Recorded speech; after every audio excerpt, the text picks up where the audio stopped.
let's talk about our sense of smell. We usually think of it as kind of the underdog of our senses, right? I mean, it's always overshadowed by sight and sound. But what if I told you that every single time you breathe in, there's a supercomputer in your head running a crazy complex chemical analysis of the world around you?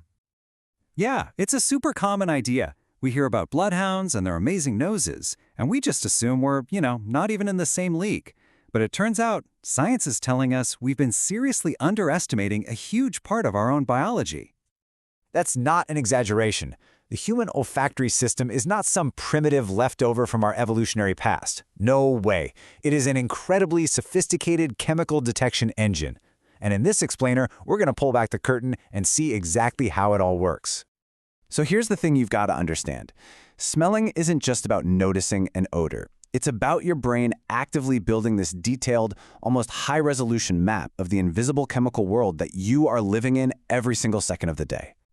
Okay, so the journey for any smell, whether it's baking bread or a rose, it all starts with these tiny volatile molecules just drifting through the air. They float into your nose, and that's where the real magic happens, this molecular handshake.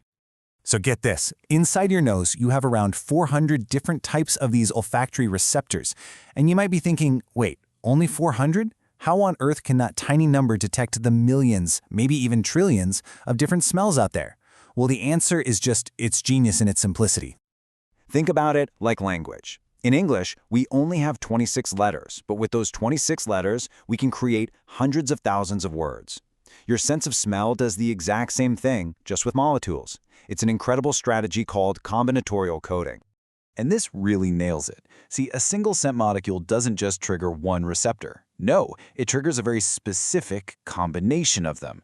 A slightly different molecule, it triggers a slightly different combination. It's this combinatorial power that gives us a practically infinite vocabulary of smells from a pretty limited alphabet of receptors.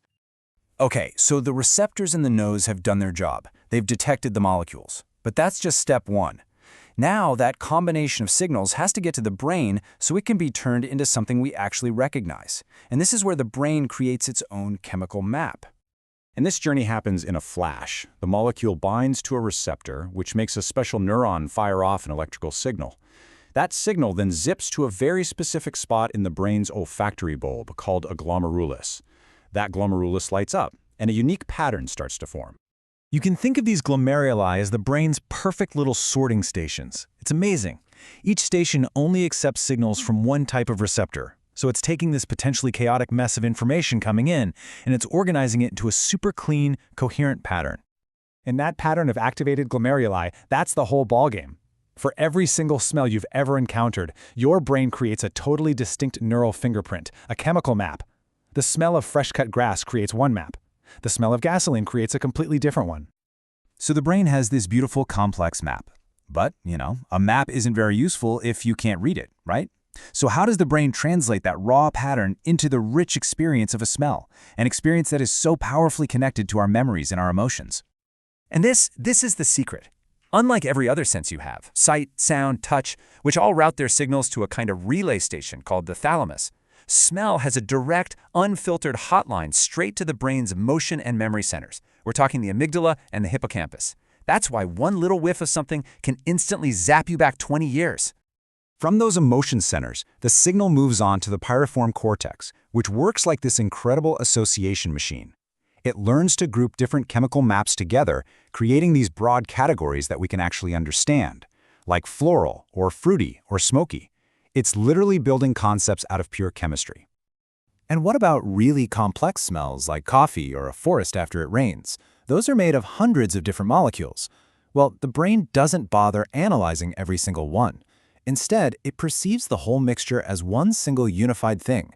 It's like a chemical chord, a totally new smell that's more than the sum of its parts. So when you put all of this together, the combinatorial coding, the chemical maps, that direct line to memory, you start to realize that our sense of smell isn't just a sense. It is a genuine superpower with some pretty unbelievable hidden abilities.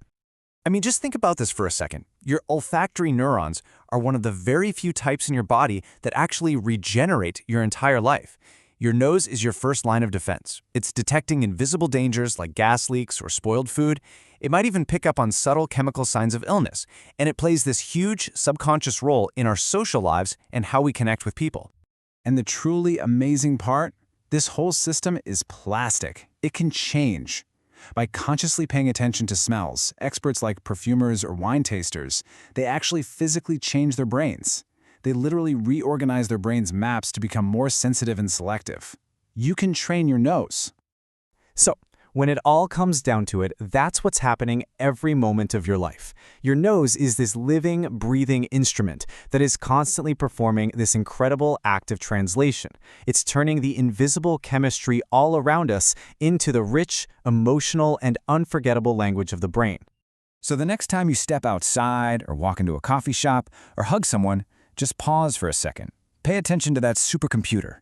And ask yourself, what invisible chemical stories is my nose telling me about the world, right now, in this very moment?